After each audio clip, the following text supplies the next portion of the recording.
కట్టవయ్యా పిల్లలున్న కాడ అన్నం ఓడి కట్టవయ్యా సేవగా చెట్టు కింది బుచ్చగల కోడి కడతావు ఎండి ఉన్నది బంగారం బంగుళాలు భగవంతులు ఇద్దరు బిడ్డలు ఉన్నారు ఇద్దరు బిడ్డలతో కొడుకు కావాలని కోటి నోలు రోజున భార్యాభర్తనురా పాడుబడ్డ గుళ్ళల్లా పూలాభిషేకం చేస్తారు పాలాభిషేకం చేస్తారు ఏడు పొద్దులు అవుతుంది ఏడు మాపులు అవుతుంది భగవంతుడికి మాల్యం అందలేదు భర్తలిద్దరు పూజ చేసి నాష్టకాక్షల తలలు తీసి శివలింగాన్ని కొట్టుకుంటున్నారు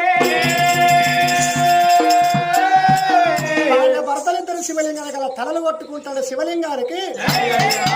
అగో రక్తం మరి శివలింగం రక్తున్నది